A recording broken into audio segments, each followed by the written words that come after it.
Pwede ka nang makalaya sa pag-ibig na to. Parehas na tayong hindi na maligaya. Kasi sira na.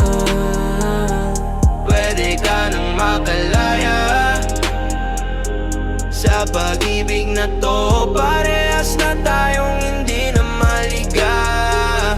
Kasi sira na. Gusto ko nang makalaya dito sa pag-ibig na hindi ko na kinakaya. Palagi na lang ako yung umuunawa, kaya gusto na kitang ipaubaya. Malugod ko na lang tatanggapin na hindi ikaw ang para sa akin. Masakit man isipin, pero sarili ko na lang muna ang aking iisipin. Ba't ko pa pipilitin yung sarili ko na ayusin yung mga bagay na sira na? Kasi paano tayo aandar kung sira na yung makina mga pinaghirapan ko na wala na? Bakit ko ba ipagpipilit yung mga bagay na sira na? Wala na. Tayong dalawa, ako ay nagtiwala. Ikaw na ang aking biyana, nang dahil sa tiwala ako'y napaniwala na ako ay pinagpala, pero ang lahat pala nauwi lang sa wala. Ako ay laging humahanap ng paraan, kasi ang akala ko ay kaya pang ilaban. Ngunit ikaw mismo ay hindi na lumalaban, kaya pwede na kitang pakawalan. Pwede ka nang makalaya sa pag-ibig na to. Parehas na tayong hindi na maligaya. Kasi sira na. Siguro pwede ka nang makalaya sa pag-ibig na to. Di ka naman marunong umunawa. Anong silbi ng sinagdala kung hindi ikaw ang sinagdala? Kala ko ikaw na ang dalaga na bigay ng tadhana. Isang angangang nag-aantay sa pag-ibig na wala namang napala. Yung sakit sobrang lala. Itong pag-ibig natin na uwi na lang sa wala. Saka paano ba tayo maging maligaya kung parehas tayong hindi na maligaya?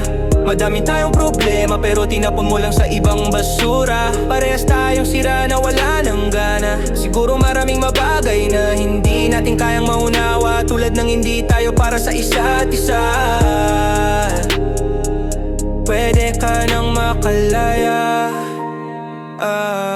pwede ka nang makalaya sa pag-ibig na to. Parehas na tayong hindi na maligaya. Kasi sira na. Pwede ka nang makalaya sa pag-ibig na to. Parehas na tayong hindi na maligaya. Kasi sira na.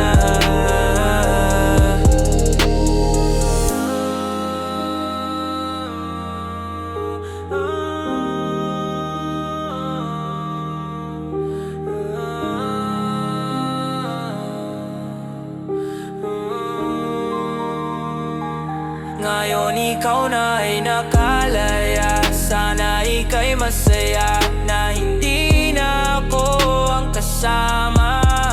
Huwag kang mag-alala, kasi ako'y masaya. Kasi ako